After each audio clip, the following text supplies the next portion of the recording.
India doesn't have high-speed trains. I've been told they all look like this. Well, not exactly. We are taking India's first semi-high.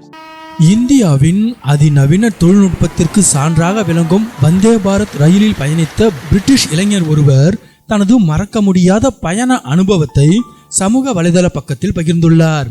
வெளிநாட்டவர் பலருக்கு இந்திய ரயில்கள் குறித்து இருக்கும் தவறான புரிதலை உடைக்கும் விதமாக அமைந்துள்ள இந்த வீடியோ தற்போது சமூக ஊடகங்களில் காட்டு தீயாய் பரவி பெரும் விவாதத்தையும் பாராட்டுகளையும் பெற்று வருகிறது.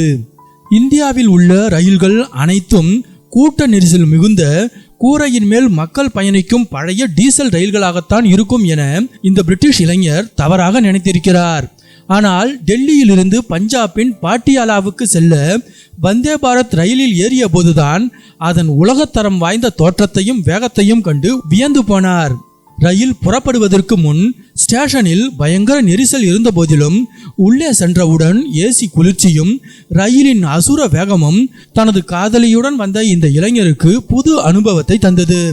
வெறும் 3 மணி நேர பயணத்தில் சமோசா, ஜூஸ், தின்பண்டங்கள் மற்றும் பாரம்பரிய மசாலா டீ போன்ற தரமான உணவுகள் ரயிலிலேயே வழங்கப்பட்டதை அவர் வெகுவாக பாராட்டினார்.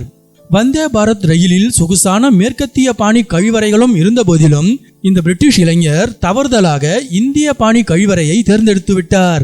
அதிவேகத்தில் இயங்கும் ரயிலில் தரையில் குழி போன்ற அமைப்பை கொண்ட அந்த கழிவறையை பயன்படுத்தியது சற்றே தடுமாற செய்யும் விசித்திரமான அனுபவமாக இருந்ததாக அவர் சுவாரஸ்யமாக குறிப்பிட்டுள்ளார். இந்த பிரிட்டிஷ் இளைஞர் தனது வீடியோவின் ஆரம்பத்தில் காட்டிய நெரிசலான டீசல் ரயிலின் புகைப்படம் உண்மையில் பங்களாதேஷை சேர்ந்தது என்பதை இணையவாசிகள் உடனடியாக ஆதாரத்துடன் சுட்டிக்காட்டினர். மேலும் இந்தியாவின் 90க்கும் அதிகமான ரயில்கள் மின்மயமாக்கப்பட்டுவிட்டன.